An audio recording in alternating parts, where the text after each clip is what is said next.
Hey everybody, Michael Mack coming to you from the Chartres Cathedral here in France. We just finished up the pilgrimage.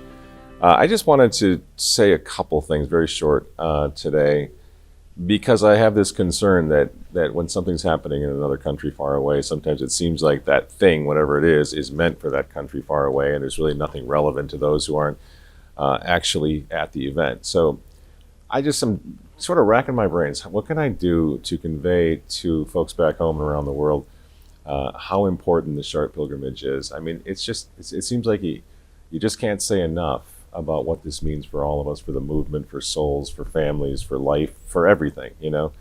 And I was just thinking, there's so much we bring at Remnant TV. We bring a lot of bad news because, let's face it, there's a lot of bad news out there to report. And for the past 3 days, there's been nothing but positive hope, great expectations for things to come, like a lot of the stuff that's going on in Rome or, World Economic Forum, United Nations, back home in the States.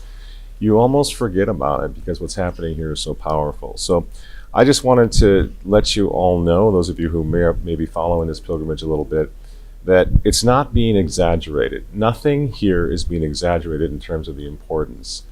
And I think that if we could all sort of have a real clear understanding of the sign that we're getting here, that there's every reason to continue this fight, that would make the pilgrimage even bigger than it was. I mean, I've given you the details already. 20,000 plus people here, average age 20 years old, 3 days walking, 70 miles. I'm going to show you here in a little bit. We'll overlay it, video of the priests, 300 and some priests here from all over the world. Look at the color of their hair as they walk by here in this clip, and you can see the average age of the priests also is very young. So we need to stay positive, friends. There's a certain temptation. Well, anything that's good, anything that's positive, it must be temporary. It's not right. We know it's the apocalypse. We know it's the end of the world. Maybe it's not. I've said that so many times. Maybe it's not. Maybe what we should be thinking about is, how are we going to fight for the Catholic restoration rather than just preparing for the apocalypse, you see?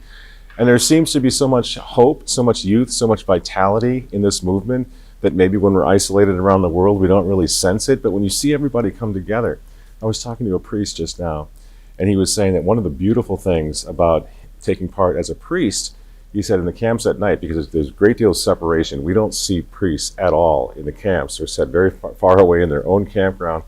And he said one of the things that they really enjoy is being able to see each other, like reconnect with each other, sort of be re-inspired and, kind of catch up with fellow priests from all over the world. Well, that's the feeling for all of us with the people walking the pilgrimage as well. All these kids, all these families, everybody together. So I just wanted to, just share, like right now at the Chartres cathedrals, you might even be able to hear some of the construction that's going on. There's construction going on all over this place. It's actually, right now, this place is being restored to how it would have been 1,000 years ago. I mean, they're finding amazing things. They're, sandblasting and repairing and fixing and restoring. And it seems like almost the whole Chartres Cathedral begins to seem like a sort of there's a parallel between what's happening in the church, the larger church, the church, Holy Mother Church, and what's happening here. We fell into rack and ruin. We have broken statues from the Revolution. Did you know, for example, that for 8 years, Notre Dame de Chartres, this is all about Our Lady of the Assumption, by the way, Our Lady of the Assumption here in Chartres, Notre Dame de Chartres. Did you know that this iconic, beautiful building for 8 years after the Revolution was a house of reason, was a temple of reason? In other words, they stripped it of all of its Catholic accoutrements, all of its Catholic symbolism, and used it for 8 years after the Revolution as a Masonic temple of reason. Now imagine if you lived here at the time, like people living in Chartres, and seeing these forces from the outside come in and destroy your cathedral, smash the statues, transform the thing into a temple of reason. How desperate it must have seemed to them. This is over. It took so long to build this cathedral, and here it was being dismantled. Well, that's sort of, I think, where we've been at, for a long time. And yet the cathedral comes back. Not only since 1789 has it been, functioning as a Catholic church, but now it's being restored actually as it was 1,000 years ago. And I think we have to look at the whole movement in a similar way, that yes, it's really depressing what's going on, but there's every reason to have hope. And I want to run this video of the recessional after the Chartres pilgrimage. Remember now, 20,000 people, it was raining through much of the Mass. Thousands of them were outside. Only a small fraction could get inside because of the restoration. All these kids, all these young people stayed till the very bitter end in the rain. They were so happy to be at the traditional Latin Mass.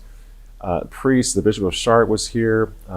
Cardinal Gerhard Muller said the Latin Mass. As you know, this is the most high-profile cathedral in Europe. To have a man, a cardinal like Cardinal Muller, who was not always a traditionalist, right? People say, hey, he was kind of a modernist. What are we going to do? Hang him up for that forever because he didn't get it right away? Because my goodness, this man has gotten it now. He's on fire, right? On fire, saying after he finished the sermon yesterday here, Viva Christus, long live Christ the King, right? He's back, you know? To see something like that, to see somebody who's willing to make a very public stand for the traditional Latin Mass at this incredibly public event. And as I said yesterday, to see people like Candace Owens, for heaven's sakes, waking up. This morning she tweeted out something that maybe we can throw up on the screen. Christ is King, only she says it in Latin this time. She says, we're back, 20,000 at Chartres, filled with hope. So we have to allow ourselves to be inspired by this. These are signs from God. This is what we've been praying and hoping would happen for so long. I mean, I remember when I was a kid, there was no... The first traditional Latin Mass I ever saw in a significant building was here 33 years ago. That's the first time I had ever seen it. And that's why we were all reduced to tears. Like, this is what it looks like. This is what they took away from us, right? It's the first one. Before that, we were in hotels or tiny little chapels, or we didn't know, even in the Eastern Rite for a while, trying to survive. And I think some people who are maybe new to this movement don't realize how much it's changing in the right direction, how high-profile people, they're not saints, they're not all the way here yet, but people are waking up, they're seeing what the world is doing, they're seeing how insane everything's getting, and they're turning back to God, and in many cases, they're turning back to Catholicism, and in many cases, now they're turning back to traditional Catholicism, friends. We can't expect perfection right away from these people, but we got to look at this and say, this is the answer to prayers, even if the people that we're talking about, Candace Owens or Cardinal Muller or whoever it might be, their French politicians are here. The expected, one of the hopeful presidential candidates coming up. There's 3 weeks. There's going to be an election here. Her niece was here. She's a solid Catholic. She's defending Catholicism's restoration in France. These are not little signs. So we need to put that sort of skepticism aside, that everything's silly and it's not going to change and I know the answer. And, you know what I mean? Just put it aside and allow things like the Chartres pilgrimage, the hope that comes with this thing, just let it wash over you. For me, it's easy because I lived through traditional Catholicism 30, 40 years ago. It was an act of sheer, desperate faith and hope that something was going to change. We didn't see any of the manifestations of it like we're seeing now. So you're seeing up on your screen now. You look at these priests. Cardinal Muller comes in. Look at the bishops. Look at the hope. Look at the families. Look at the young people. Look at the little kids. There were thousands of little kids. This cathedral during the Mass was packed out with what they call les enfants in French, the children, packed out, screaming the credo at the top of their lungs, these cute little French kids. These are things that are not going to be undone now because everybody understands where it all led. This is not the revolution of the 1970s where people thought things really wonderful were going to happen. The church was going to go into this aggiornamento and it was a wonderful time.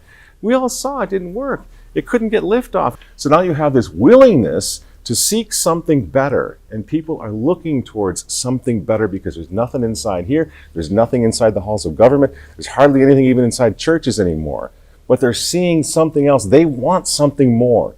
So these things, these people who are coming around, they're not trying to fool anybody. Why would it be that some high-profile person, content creator, would say, well, in order to up my standing, I am going to go to Chartres and I'm going to go to a Latin Mass. You see what I mean? Even if it was complete grifting, well, bring on the grifting, is what I say, even if that's all it is with some people. Because what does it mean? It means people are looking in the right direction, right? And I don't think it's grifting at all. I think there's a yearning, a longing for something real. What is the something real? God, right? Faith, Catholicism, Christianity. It has to come back. I'm sitting here in Chartres right now, and I see that it already has started. This whole uniting of the clans thing is absolutely, it happened in the past. This is just a manifestation of it, right? It already happened. And it's getting stronger and stronger and stronger every single year. So look at these images of what they call the Chenu. This is the great recessional of the pilgrimage, where all the 20,000 people like little children, once again, coming to Mary's Playhouse, which is what this is called. Henry Adams called it Mary's Playhouse. Why? Because there are no bodies buried inside, because the crypt is pure. The whole place is white and brilliant and gorgeous and peaceful, right? A little piece of heaven is what this is, that the people built out of love for Our Lady. So it's not at all incidental that this great Catholic revival, which I just saw happening for 3 days, witnessed it myself, is coming but from people who want to come to venerate what? The veil of Our Lady, but more importantly, to put themselves under the veil, the mantle of Our Lady for protection during these really, really difficult times. I beg you, please, to accept what I'm saying here, that this is something beautiful. It is something powerful. It's momentum. It can't be stopped. There are even things that are happening, and I'm not going to get into anything negative, but you know what I'm talking about. Certain things that are decrees that are coming down from the Vatican to maybe stop the Latin Mass. It's getting stronger in France, the Latin Mass. It's getting stronger. It's like nothing can be done to stop this momentum. So I'm going to leave you with these few images, and I want to say thanks to everybody who prayed for the success of the pilgrimage. Your prayers were indeed answered. The American representation here was fantastic. 300 Americans, a bunch of different chapters. Our U.S. chapter, our Guadalupe chapter, largest one ever, full of, 20-year-olds or younger. Again, our chapter was younger than ever before. Great kids who were walking along, and I'm just looking at this. Every one of them's got a little Vendée, patch on their backpack and stuff. I see little scapulars popping out from all these totally normal-looking kids that are here walking on this pilgrimage. Scapulars, rosaries, Latin masses, everything is falling into place right now, friends. Let yourself, please, enjoy this. Let yourself be inspired by this, and take my word for it. I'm not going to be out here trying to convince you of something that was just sort of it was just sort of a show. It wasn't authentic. This is so authentic, and I thank God for the great privilege and honor that it's been for me to walk with these people, to get to know this French traditional Catholic movement, the traditional Catholic movements all around the world. Talking to a guy today, walks up to me and he says, "I'm from Croatia.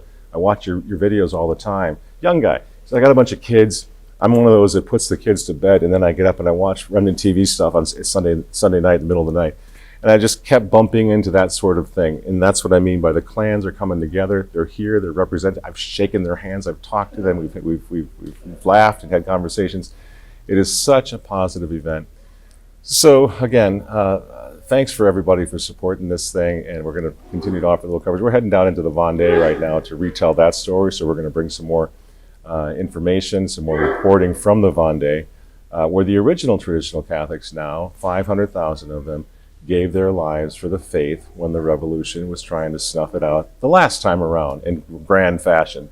And they lost. The revolution lost at that point too. How do we know? Even though 500,000 Vendéans died and spilled their blood for the old faith, for the old Mass, guess what? We're still here. They're still here. I saw hundreds of Vendée flags, hundreds of Sacré-Cœurs on the US flag, on the French flags, saying, no, the revolution did not win. The revolution lost. The revolution did not get us. The revolution never will get us. And that, my friends, is really, that's the palpable, exciting, wild message of this incredible Chartres pilgrimage. The revolution has failed, so we need to stick together, unite the clans, pray our beads, go to our Latin masses, love people into the light, right? Love people into the truth that is the traditional Catholic faith. That's exactly what's going on. So God bless you all from France. We'll be checking back in with you soon. Thanks very much. Keep praying for the restoration, which is not a matter of if it's going to happen. It's a matter of when. I believe that with all my heart.